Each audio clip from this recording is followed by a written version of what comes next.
ثبت و هدیه تلاوت‌ها و درس‌های تجوید الحاج استاد قاری برکت الله سلیم. مرکز ثبت و پخش کست‌های اسلامی احمد. آدرس تایمانی‌باد، چهارراهی حاجی محمد دار. شماره‌های موبایل 0777 33 13 66 و 0799 31 39 66. مگر په نون د یاسین والقرآن او په نون والقلم کې په حالت د وصل کې اختلاف دی. لکه څرنګه چې امام شاطبی رحمت الله علیه فرمایلی دی: وياسين أظهر عن فتى حقه بدا ونون وفيه الخلف عن ورشهم خلا. يعني نون د ياسين أو نون د نون والقلم فنزد مشار إليهم بحروف د عين حا فا با فكلماته د عن فتن حقه بدا چې دا عبارت د حفص، حمزه، ابو عمرو او قالون څخه دی. دوی په نز اظهار کیږي، مگر په نز د ورش په نون د نون والقلم کې دوا وجه موجودی دي چې هغه وجوه عبارت ته اظهار او ادغام څخه دي. یعنی یو عبارت په دا شکل دی چې وای چې نون دی د نون والقلم اظهار شي، یعنی و دې ویلی شي چې نون والقلم، او یا دی ویلی شي چې نون والقلم. که دغه دواړه وجوه په هر شکل یعنی دوی وایي که اظهار کوي که ادغام، خو هغه صفت مده چې په نون کې دی دا به نه ساقطوي. او همدغه رنګ په نون د طاسین میم کې اختلاف دی.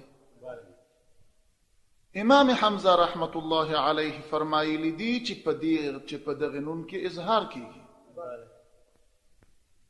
مگر په میم په ادغام د الف لام میم کې او اخفاء په کاف ها یا عین صاد کې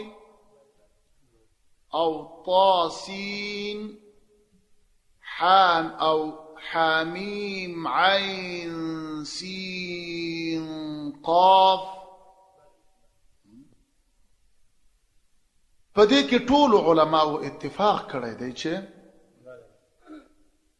تاسو ته په نورو ذکر شو هغه حروفو کې چې مقطعات دي ذکر شو، د دې مطالعه ضرور ده چې موږ څه قسم ولوسته او تاسو هغه د سمع څخه واورئ او بیا په هغه خبر وکړئ. اوس مثالونه هغه ادغام کې چې بې غنه دی په نون ساکن او تنوین کې. من ربك ولم يكن له هدى للمتقين او داس نور. دریم اقلاب، او اقلاب په لغات کې تغییر ورکول یو شی لره د هغه د حاصل څخه، او په اصطلاح کې اخودل د یو حرف په ځای د بل حرف باندې دي. یعنی هر کله چې د نون ساکن او تنوین څخه وروسته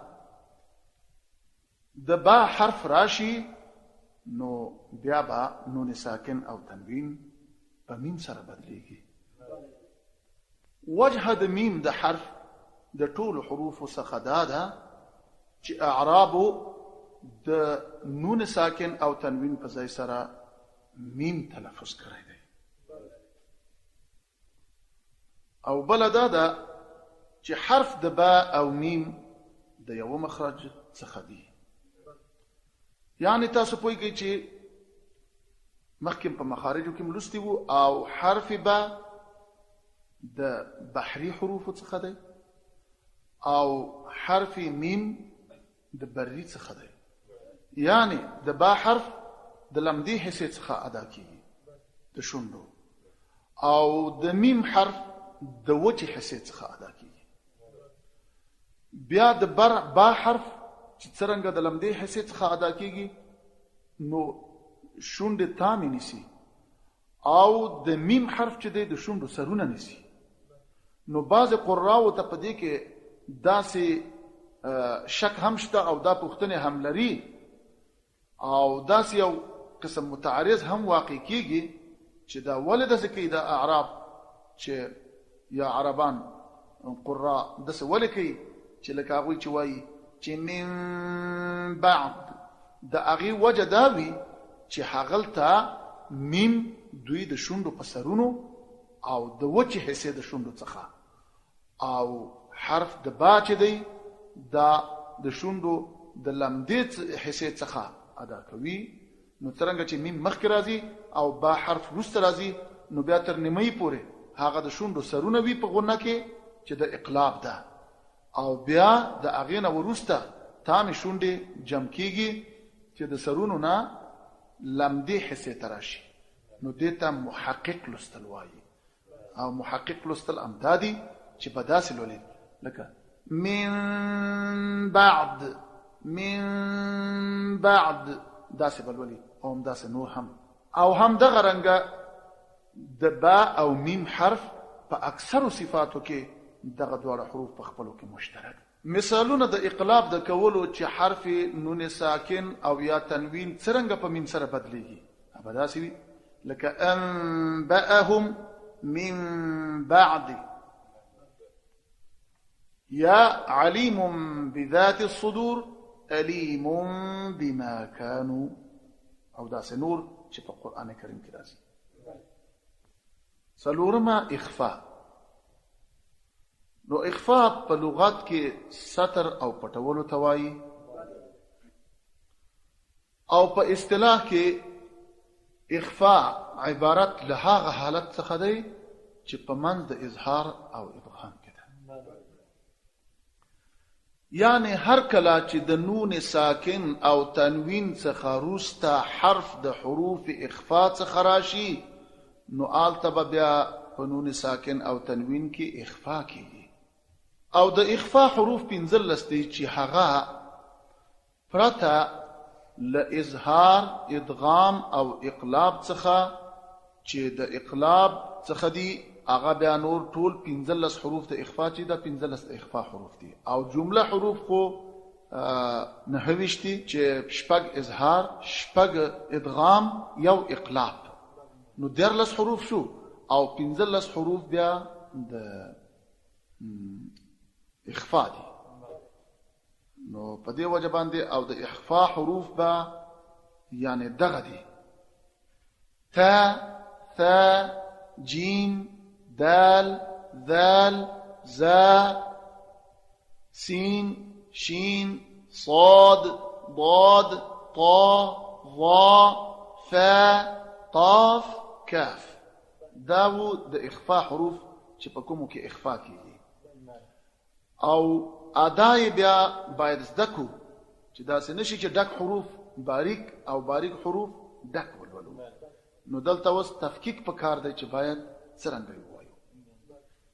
په حرف تا کې کوم چې حرف د اخفاء څخه دی هلته به چې حرف باریک دی نو اخفاء به هم په هغې کې باریکه کوو او باید چې مستمعین یعنی اوریدونکي باید داسې پوه شي چې قاری دلته د اخفاء د حروف څخه د تا حرف ادا کوي. یعنی لکه ان ترك ادا کوي من ثمرة جيم ان جعل الله لك اندادا لك من ذريتي فذاك إن زعمتم سين عن سيئاتهم فشين كي من شر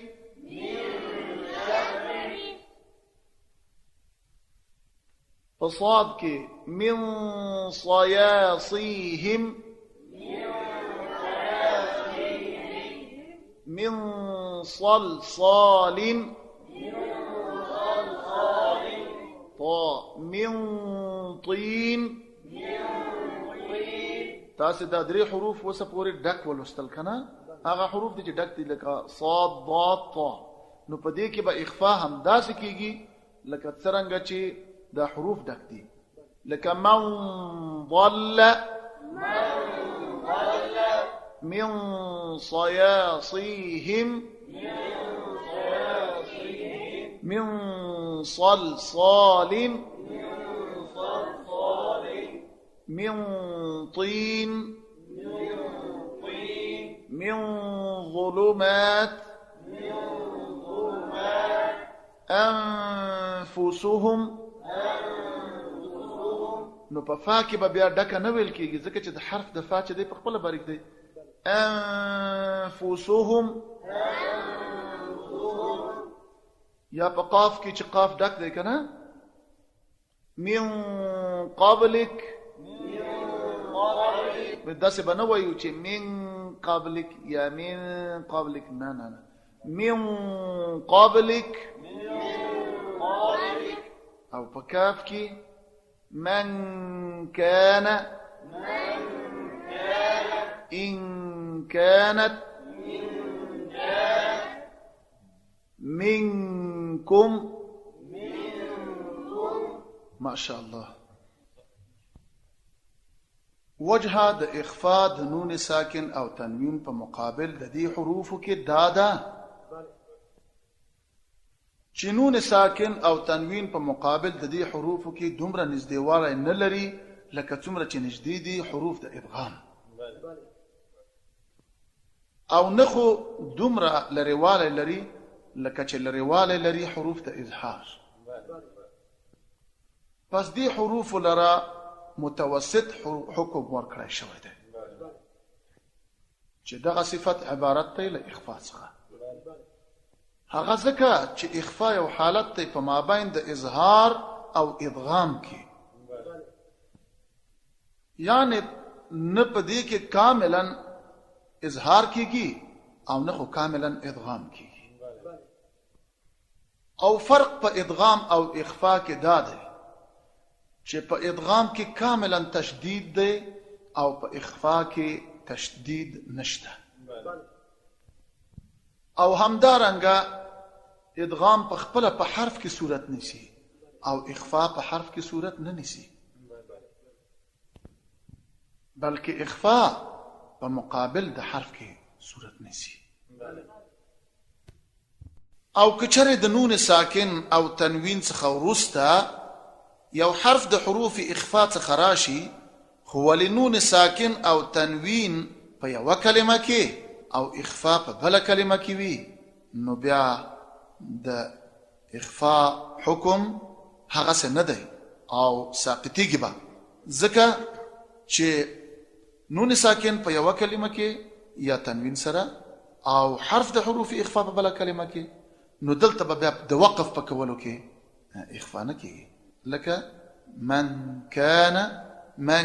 كان دلته مو په وصل کې چې کان تمزان ورساو حرف د حروف اخفاء ور سره کومک وکاو او اخفاء ثابت کړه ولی که چرته ام دغرن نون ساکن او یا تنوین په یو کلمه کې او حرف د حروف اخفاء څخه په بل کلمه کې راشي هم دغه کلمه لکه من دلته دریګو نو دلته به اخفاء نه ساقطيږي او اخفاء به نه کیږي کان به بیا منګه په هغه حالت کې وایو چې کله وصل پکو نو وایو بچي من كان نو اخفاء ساقطه شو ثابته نشو او که وصل کړو نو وایو به من كان حرف د حروف اخفاء مثبات کې راغی مثالونه د هغه اخفاء کوم چې په نون ساکن او تنوین کې کیږي من كان ينتظر فلا تنسى.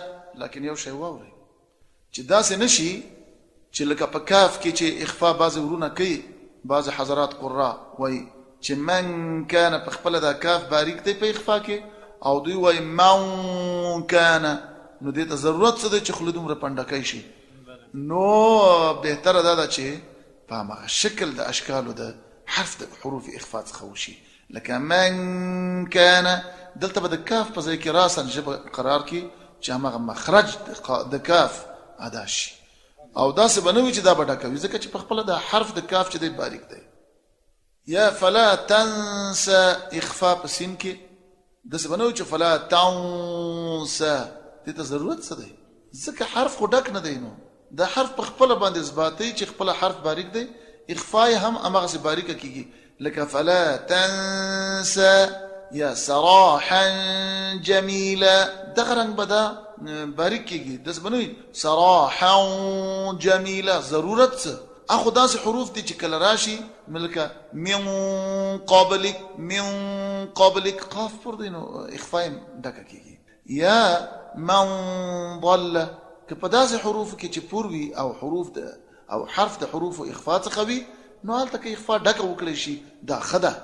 یعنی هغه حرف خص باده او مستمع دا شي پوهېږي چې قاري دغه حرف ادا کوي په اخفا کې، چې قرآن یې لوستی وي او یا قاري وي لږ څه باخبره وي. او که نه داسې کوي نو بیا به بلکل یو غلط کار کړی وي او بیا به هغه اخفا نه وي کړی بلکې خود ساخته یو شی به یې کړی وي. باب دی په بیان د احکامو د میم ساکن کې. میم ساکن لره درې حکم دي چې دا عبارت دی له ادغام، اخفاء او اظهار څخه. هر کله چې د ساکن میم څخه وروسته متحرک میم راشي نو په دې صورت کې به بیا ادغام کیږي، یعنی میم متحرک با په ساکن میم کې مدغمیږي، یعنی ادغام به کیږي. او دا به داسې مدغمیږي لکه څرنګه چې د دوو حروفو څخه یو حرف مشدد تشکیل شي. لك في قلوبهم مرض ولكم ما، هم دغه رنګ یعنی تاسو وګورئ چې لك في قلوبهم دغه دلته یو ساکن میم شو، مرض متحرک میم شو، ولكم میم ساکن شو، ما سألتم میم متحرک شو. او په هم دلته میم ساکن شو، من جوع متحرک میم راغی. دا به لستی شي في قلوبهم مرض ولكم ما سألتم أطعمهم من جوع، أطعمهم من جوع. دا مثالنا دا ادغام، دا هاغ ادغام دي چې په میم ساکن کې دی. او دی ادغام ته ادغام مثلین وایي ځکه چې مثل په مثل کې واقع شوی دی، یعنی میم ساکن شوی دی بیا متحرک میم راغلی دی. نو کله چې یو حرف مکرر راشي نو هغه حروف یعنی داسې وي چې دوهم حرف په لومړي کې مدغم شي نو او یو قسم حروف وي نو بیا ادغام مثلین وي. نو همدغه وجه ده چې دلته په دې حروفو کې چې میم ساکن وروسته میم متحرک راشي ادغام مثلین بکیږي. دوهم هر کله چې میم ساکن وي او د هغې نه وروسته د با حرف راشي نو آلته به اخفای شفوي کیږي، یعنی میم به ساکن وي او په هغې صورت کې به بیا د با حرف راغلی وي نو بیا به میم یعنی دلته به بیا په میم ساکن کې اخفای شفوي سره لغونې کوو. لکه وما هم بمؤمنین هم بارزون ترمیهم بحجاره.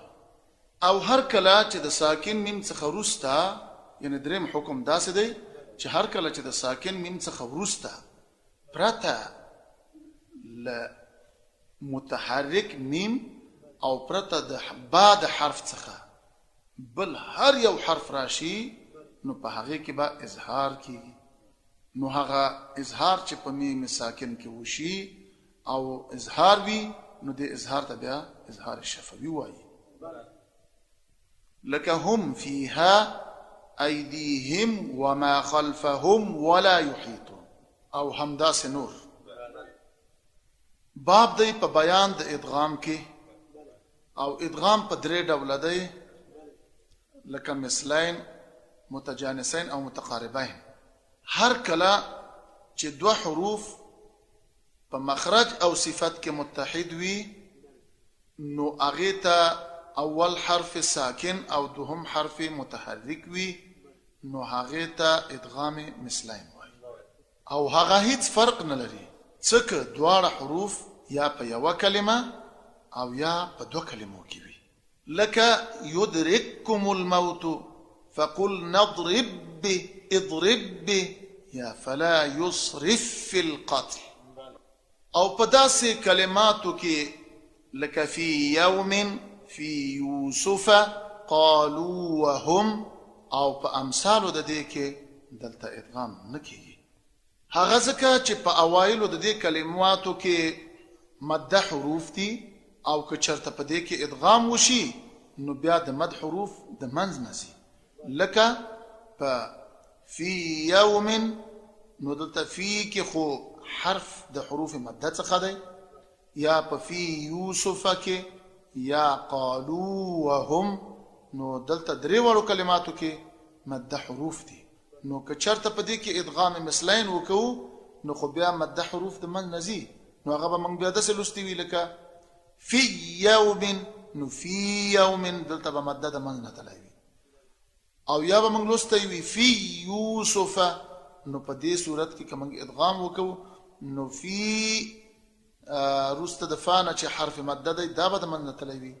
یا قالو دلته چې د لام نه وروسته واو دی او دا حرف مد دی واو ساکن دی یا ساکنه وي هلته نو دا حروف د منځ نه ځي. همدغه وجه ده چې دلته ادغام مثلین او په دغه قاعده کې د لین حروف شامل نه دي. یعنی که چرته د یا ساکنه یا واو ساکن څخه وروسته دغه یو حرف په مثل کې راشي نو البته به ادغام مثلین کیږي او لین به نه کیږي لکه او ونصروا او داسې نور. ادغام متجانسین.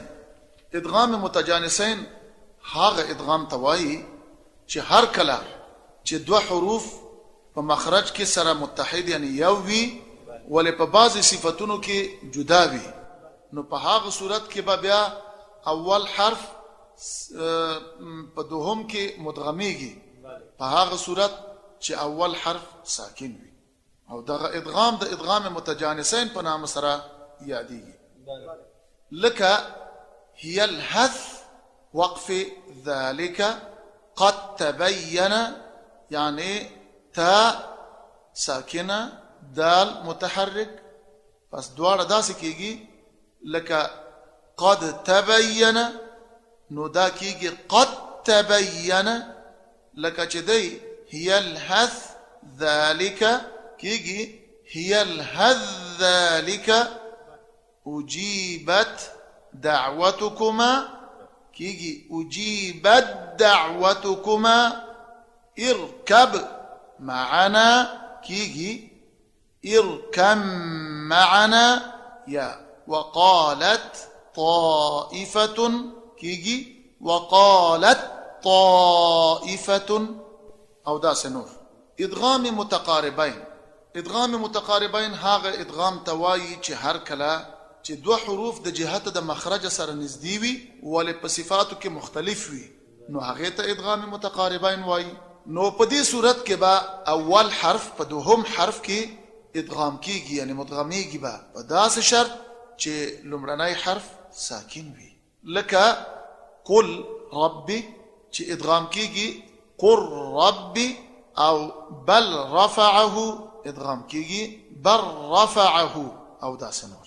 باب دی په بیان د حروف شمسی او قمری کې هر کله چې د شمسی حروف څخه مخ کې یعنی شمسی حروف او قمری حروف په دوه قسمه دي. په یو کې لام تلفظ کیږي په بل کې نه کیږي. ولې په شمسی کې چې کله داسې حرف راشي چې هغه شمسی وي نو که د هغې نه مخکې لام راشي نو بیا به هغه لام نه تلفظ کیږي، یعنی لکه دا ال چې راځي، یعنی الشمس به نه لوستی کیږي. په دغه خاطر چې په شمسی حروفو کې لام نشي لوستی او فقط حرف شمسی به مشدد لولي، مګر دا لام به په رسم کې لیکل کیږي. او دا حروف څوارلس دي چې عبارت دي لطا، ثاء، صاد، راء، تاء، ضاد، ذال، نون، دال، سين، ضاء، زاء او شين، لام. او بعضو په اوایلو د کلماتو د دغه شعر کې جمع کړي دي. طب ثم صل رحما تفص ضف ذا نعم، دع سوء ظن زر شريفا للكرم. وجه د تسمیه په شمسی حروفو کې داده چې لام د دغه حروفو په الشمس حروفو کې مشابه دی، یعنی لکه څرنګه چې د تعریف لام د الشمس په حروفو کې نه تلفظ کیږي، په دې حروفو کې یعنی په ټولو شمسی حروفو کې کوم چې حروف شمسی دي نه تلفظ کیږي. او یا په تشبیه د دې حروفو کې یعنی الشمس، او یا په تشبیه د حروفو د هغه نور ستورو چې نه ظاهریږي، یعنی په هغه وخت کې چې لمر موجود وي. ګرچې ستوري ظاهر وي او ستوري د اسمان څخه نشي تلای، لیکن لمر هغه قوت دی چې هر کله چې لمر وي نو نور ستوري داسې ورک کی، یعنی رڼا یې داسې ورکه کی چې هیڅ نه معلومیږي او خلک فکر کوي چې ستوري نشته. اگر چې ستوري وي ولې رڼا یې نه وي، ځکه چې شعاع او رڼا د لمر چې د ډیره قوي ده. کله چې لمر راوخیږي نو بیا هغه نور ستوري ټول رڼا یې ورکه شي او د لمر رڼا موجوده وي. همدغه وجه ده چې په شمسی حروفو کې لام نه لوستی شي ځکه چې حروف شمسی قوي دي، او په قمری حروفو کې لام لوستی شي ځکه چې هغه تعریف ته ضرورت لري. نو د دې په وجه باندې په قمری حروفو کې د لام تعریف د ادا کولو یا د ظاهرېدلو ډیر ضرورت دی. که چېرې تعریف لام را نه وړو دلته نو بیا به د قمری حروفو هغه معرفت ورک شوی وي. همدغه وجه ده چې په شمسی حروفو کې به لام نه وي، یا ګرچې شته دی ولې مشدد به وي، یعنی شمسی حروف. او په قمری حروفو کې به لام وي او لام به فقط ساکن وي او حرف به متحرک معرفي کیږي بدون د شد څخه. مثالونه د حروف شمسی دادي چې څرنګه یو حرف مشدد کوي.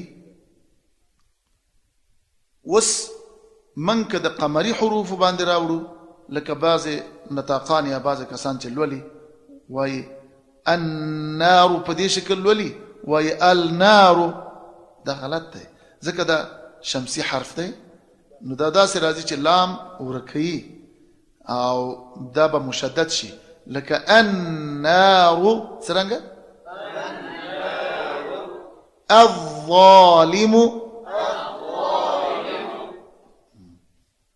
الثاقب،